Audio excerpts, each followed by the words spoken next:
Welcome to School Matters. I'm Samantha Game. And I'm Minnie Tanwee, and we're here at Herm TV Studio, here in the heart of Panther Nation, Hermitage High School. But today, instead of reporting on what's happening at the Herm, we're going to let you guys know about things happening from other schools in the county. Later in the show, we'll learn about a high-tech international celebration, how some elementary school students are helping pets, and what a school counselor did to help keep kids warm.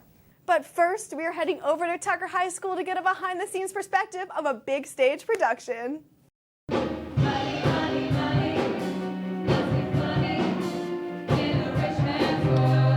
Well, I always heard the music. The music's obviously very popular. So when you hear me, darling, won't you hear me? SOS. I'd seen the movie a lot. There is nothing we can do, only you. Everybody had been asking for the show for so long. Momma Mia, does the show again. My, just how much I miss you. Last musical on Tucker stage, and I guess Miss Dyer was like, why not? Let's do it. And then we made it happen. It was like the best thing for a senior theater kid, I would say.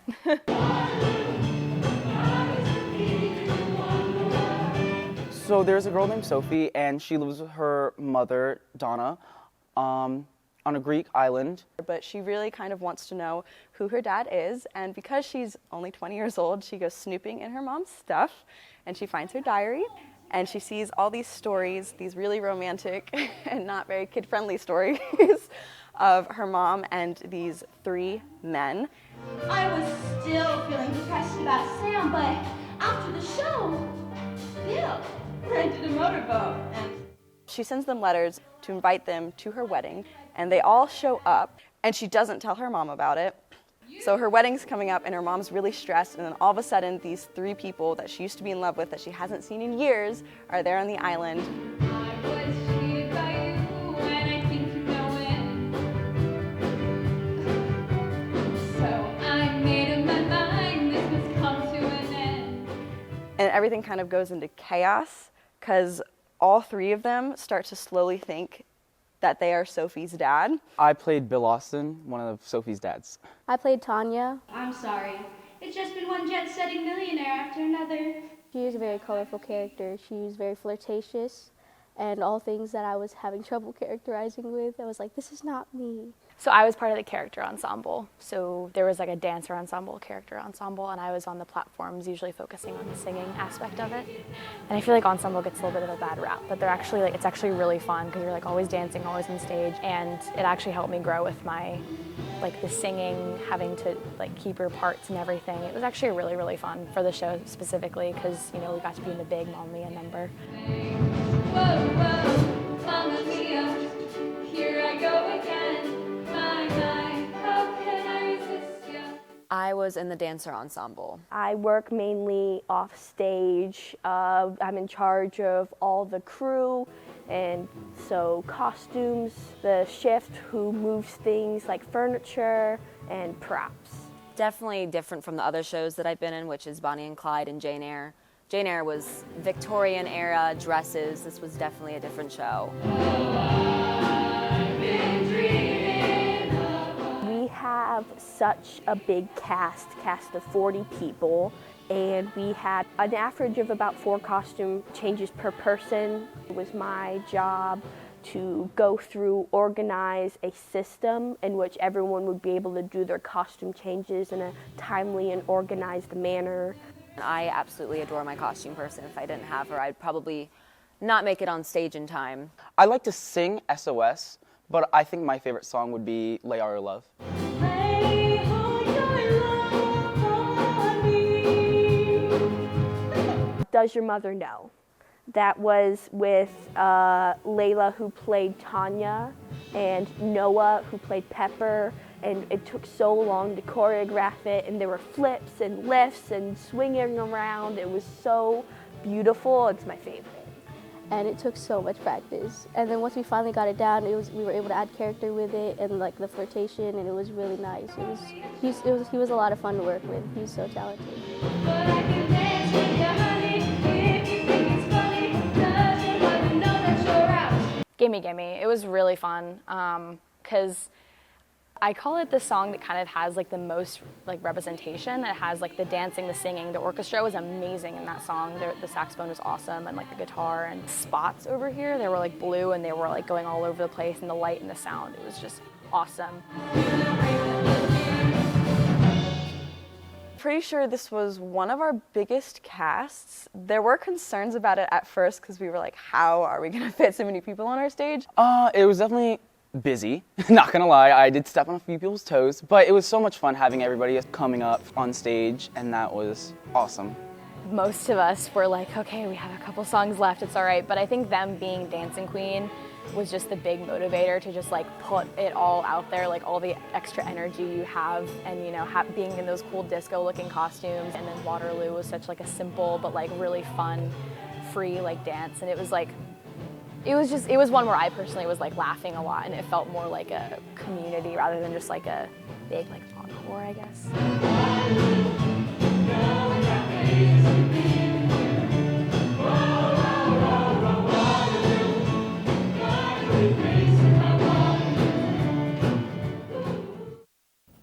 Hey, I was told that this was one of the biggest productions that had ever been done at Tucker. It was also the last musical that will be done in that theater. That's because Tucker's under construction, and they're building a new school, which will have a brand new theater. The drama department isn't finished, however. This spring, they're doing a play called Puffs, which has something to do with, you know, Harry Potter or Hogwarts or something. It's kind of a parody of Harry Potter stories, and Puff comes from Hufflepuff, one of the 4 houses of Hogwarts. Can you name the other 3? This is a hard one, Indy. I'm gonna say Ravenclaw, Okay. Slytherin, Gryffindor. Got it right. Yes. Appreciate it. Okay, well now from the wizard world to the financial world, we're off to Brookland Middle School where students learned about living on a budget.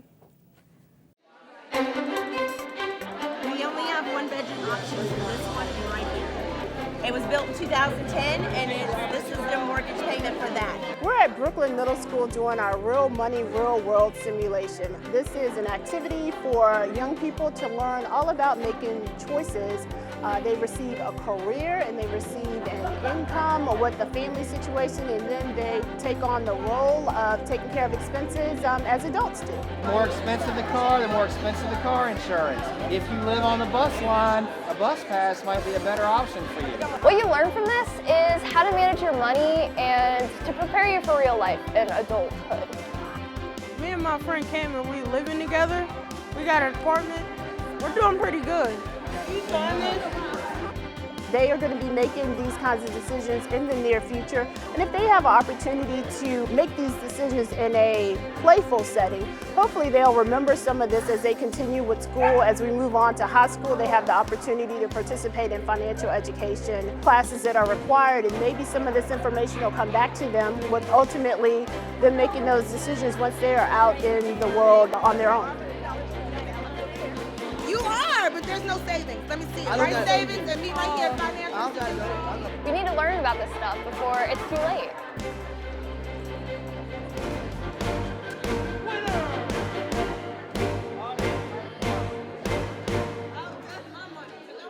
I thought that was really cool how they gave each student an occupation, and when they had to develop a budget based off of what job they had. That would be easy to do, as long as I get to pick the occupation. What would your job be? Billionaire.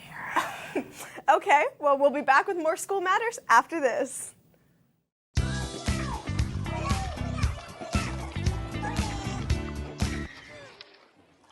Looks like it's done.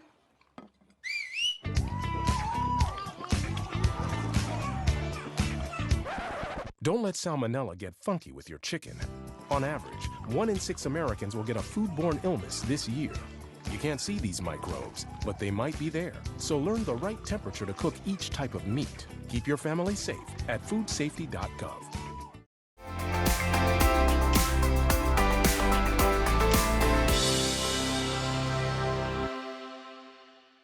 How many points do you have? 984.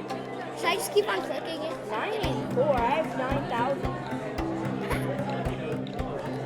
Although I'm gonna make it all based off of yeah, it's gonna be a clicker game. Let's see. Just gotta click like 50 times and then you're at like 1,000. it's an offsite hour of code between the Deep Run CIT and then the Hermitage 8th Center. And what we do is we have multiple middle schools come out throughout the day where they come for an hour and they get to do multiple activities involving coding. So they get to try the code.org and maybe work with binary, work with robots, and so it varies from year to year.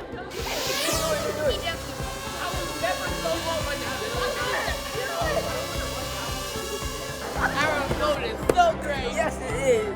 On the computers, they're working on a website called code.org, which is basic coding. It's block coding for usually younger people, but it's just kind of to introduce anyone to coding into the world of computer science. We'll be playing with these microbits, and so microbits are just little tiny computers, you know, just like your like a laptop or a phone, but they're a lot smaller. And so, like, basically, they work using block code. So it's like the hour of code stuff that you did, but you know, like it just has a different kind of output.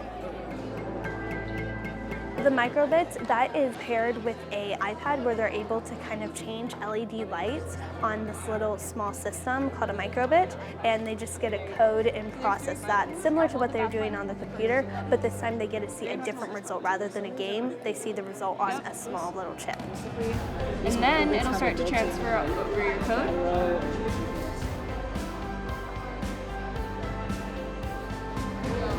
Yeah, so write down 7 in binary, the number.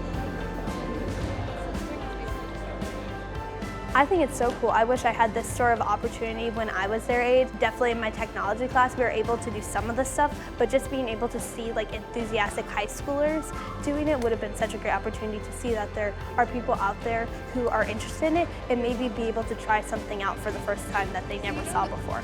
But it doesn't stop there. Because it stops once this reaches 0. Welcome back to School Matters. I'm Samantha Game. And I'm Minnie Tanwi, and we're still here in the Herm TV studio at Hermitage High School, sharing stories with you from all over the county. Like this one. It involves high school students from a tech class who helped elementary students with a lesson that involved math and animals. Sound confusing? Watch this and it'll all make sense.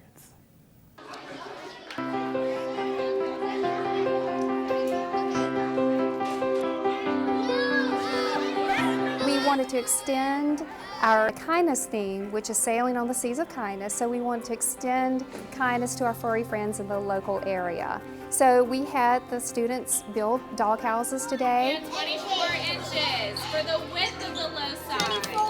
24 inches. And they used their math skills by measuring and identifying the shapes. I am very passionate about rescuing dogs. I feel strongly. I have 2 of my own, so one of the pages that I follow on Facebook for the last 2 or 3 years has been House, which is Houses of Wood and Straw, and they're out of Charlottesville, and they go out to rural areas and they build these dog houses. So we reached out to them and they said that we were more than welcome to use the doghouse plans that they use. Right, Ms. Coleman shared her idea on Facebook, so I came to Ms. Layton, our librarian, and was like, hey, what do you think about this idea for our students to meet the Henrico Learner Profile? Since they had to measure the pieces that involved their critical thinking using their math skills, and they also got to see a career that involved STEAM, so building, construction, so they were able to see how those professionals use those STEAM skills every day. We use nails in on the roof. And we measured it and made sure it wasn't too big. The students were engaged. They were doing activities that were tying into the curriculum, and they were having fun. And that was the main thing, is that they can see something that ties into, wow, I can really do this for someone else and really enjoy it. So it was a great day. It was a collaborative effort between staff, teachers, parent volunteers, our business partners such as Delta Deck, Transit Lumber, Lowe's, 84 Lumber, and Sherwin-Williams. Very rewarding. I'm actually happy I came and took my time out of my day, and it's just very rewarding just to see the smiles on their faces. Oh, the kids did awesome. They used rulers, they used measuring tapes, they used screwdrivers, they even decorated the houses. It was really cool. I got to see all of the great decorations. I even decorated a little bit on myself. I'm not the best artist, but I gave it a try and it turned out really well. So they really wanted to make the houses special for the dogs in the area. We had enough supplies donated for 14 houses, and all 14 houses are going to students and Varina families. So I think that the dogs and the owners will appreciate what the students have done today. That was a cool project, and those Varina Elementary School students really seemed to enjoy it. You know who really enjoyed it though? Those dogs who got new homes. Keeping with the staying warm theme, let's head over to Chamberlayne Elementary School where a school counselor had her own plan for battling cold weather. Don't know if you heard on the announcements, it's a special day for me. It's my birthday. Yes, thank you. When my birthday was coming up this year, people always ask, like, what do you want for your birthday? And I didn't really have anything that I needed, so I just thought I would ask for something for school, and my safety patrols have been out here doing their duties with cold hands and cold heads, so I asked for some gloves and hats.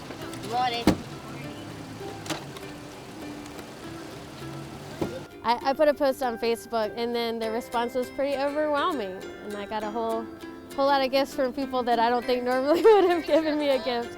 But they wanted to send some gloves and hats for the kids. Yes. It means that like people like care about us, that we're like they care about us, and like they want us to like not freeze out here.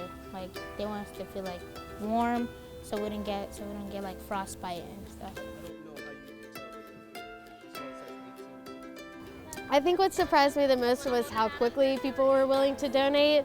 I just put one post up, but then all of a sudden I was just flooded with people who wanted to help, and it just reminded me how willing people are to help when you speak up and ask for something, which I think sometimes around the holidays people just think everyone is looking for donations, but when you ask for something specific and when it's for kids, people really go out of their way to do what they can. I put that out there one time to my friends, and you know on social media sometimes things get shared fast, right? That makes me feel that she cares about us. She really cares about us, and that means a lot to me.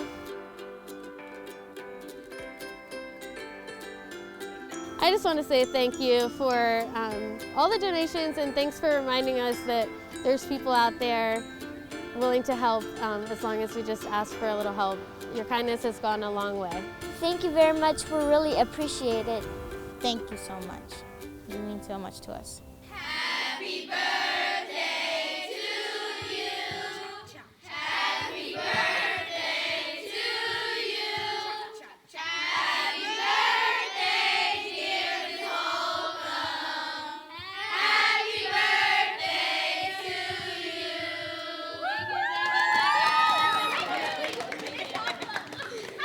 That's pretty amazing. She celebrated her birthday by giving presents to students. Amazing? Yes. Unique? Maybe not. Henrico County has a lot of very generous people who enjoy giving to others. Like the librarians at Highland Springs High School.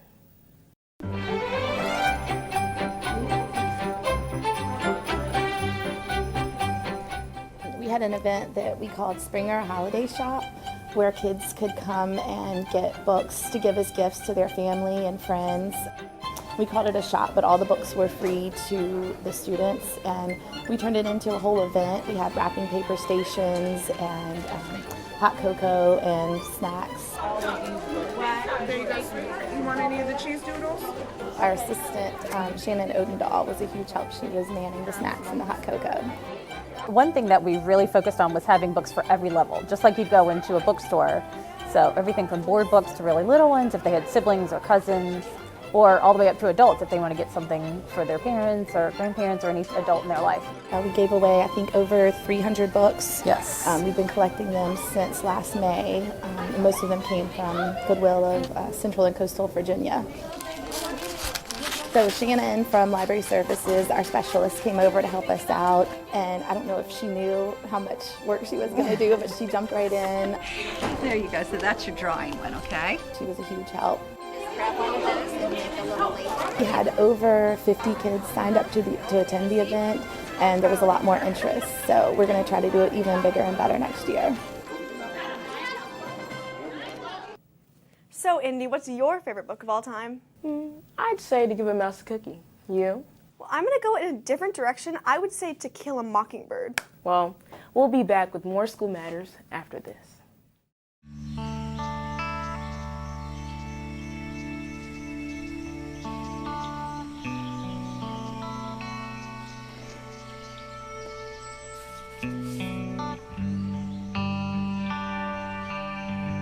This is the moment I knew. His future had no boundaries. There are some moments only the forest can inspire. Find yours at discovertheforest.org.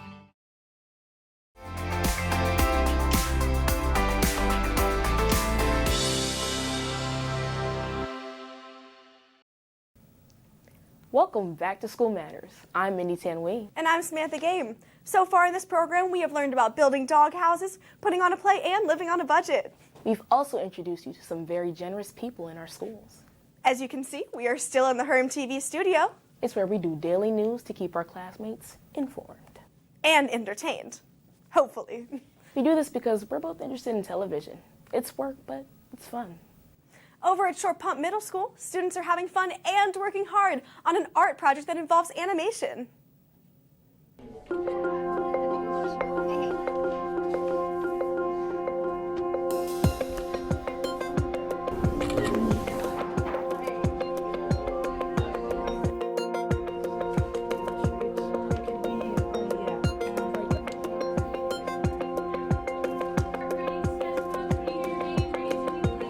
In my computer arts class, we have been doing a stop motion animation project. Each of the students have been paired up into teams of 2, and we started this project by doing an exploration of what is stop motion animation, what is film production, what are careers in the field that maybe they could have one day themselves. You guys interested in digital arts, commercials, video, that type of stuff? Okay. Awesome. Well, that's what I do. So another part of the project was Victor Nash came in as a guest artist. He does production here locally in Richmond, and our students were able to ask him questions about his own career and sort of be inspired of maybe one day that they could do something like that. How long do most of your projects take? 2 weeks is an average, but that doesn't really include all the planning. The more you plan and storyboard your ideas, actually the quicker your projects come along. I think it's super important and beneficial for our students to come face to face with someone who actually does it for a living and know that there are opportunities for them to pursue that in their future. There's a lot of intricacies in creating and developing projects, and so if you usually love one thing, you usually will start to fall in love with all of it. And then from there, we collaborated with our ILC and librarian, and we learned what a storyboard is, and each of the students created their own story. So we start with basically just having the bowl coming into the shot, and then we add all the ingredients to make a cookie, and then we put it into a mini bake oven. We used our library's iPod here, and we took like a bunch of pictures and just saved it on there. It's been really fun, just since we're doing like a Lego, it's been really fun to just build everything. There's like this guy who missed his bus because it just passed by him. He's just driving around and there's this random thing that goes on. People crossing the street, a boat that's like driving on land, and like an elephant. And it's just random. So we're doing a Lego cooking show. Our teacher showed us a bunch of different videos, and one of them was making spaghetti through stop motion, and so we decided to use that as our inspiration. Their requirement was that they had to have at least 900 or more images to put together for a film, and their films range everywhere from 45 seconds to a minute and a half. It was less difficult than we thought it was going to be, but it still was a little difficult. Definitely at the beginning, they had no idea that it was going to be so many images or such in-depth storylines. We thought of him missing the bus, and then we sort of added when we thought we needed more time. Like they go near the water. As we started to see more items inside like the boxes, we were like, let's just use these. I think they absolutely rose to the occasion and really challenged themselves, and all of their films look incredible, and I think they all really understood the process of building a story, building a set, and then capturing a film and putting that together, and also having fun editing it at the end. We really just added like music and just like sound effects, like car moving and like elephant.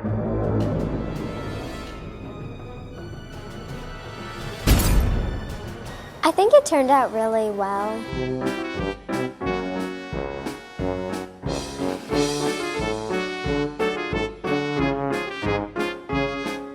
It turned out pretty good.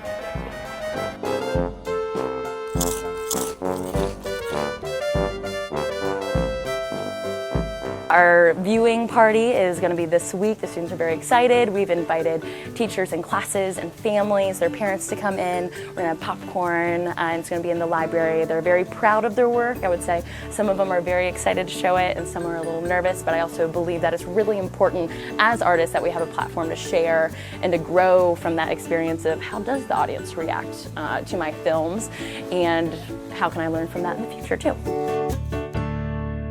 It was all a dream. You know, I wish we had that in middle school. I would have made a feature-length film like Toy Story. Do you realize there are 30 frames in a second, which means that there are almost 2,000 in a minute and over 100,000 frames in an hour? Okay, well, maybe not a feature-length. Shorter. Way shorter. That's it for this edition of School Matters. Remember, if you like the show, subscribe to Henrico School's TV channel on YouTube. You can also catch Herm TV on YouTube and Instagram. We'll leave you now with highlights from a lesson at Seven Pines Elementary, where kindergartners were introduced to some everyday items that might now be obsolete. I'm Samantha Game. And I'm Minnie Tanwi. Thanks for watching.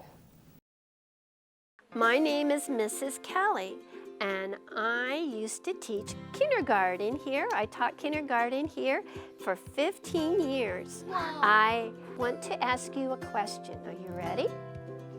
What does the word past mean?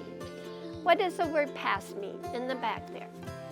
That something happened from a few months ago. Okay. That means you already did it.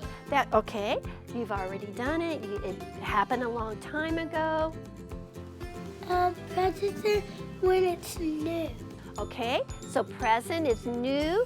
I brought some things from the past and some things from the present. This is a suitcase from the past. And as you can see, it looks old and it has fasteners. Inside it looks like that, and you put your clothes in it, and then you fasten it down, and it has a handle, and you can carry it. Are these from the past or present? Past. Very tiny. This is called a box camera, and again, it had rolls of film in it, and you take the film and you take it to a special store and get it developed, and then you have pictures. This is called a hat box, and my grandmother kept her special hats in the hat box. Ah, this is a fancy one. Look at that one. All right, would you like to wear one of these to school every day? No. No. All right. These are hats that women wore in the past. What is this? A phone. That's right. And this is a phone in the present. You didn't have push button keys like you do now, like these keys here. You dialed your number. Put your finger in it and you dialed your number. Can you say it with me? Typewriter. And they would press the keys and it would type the words.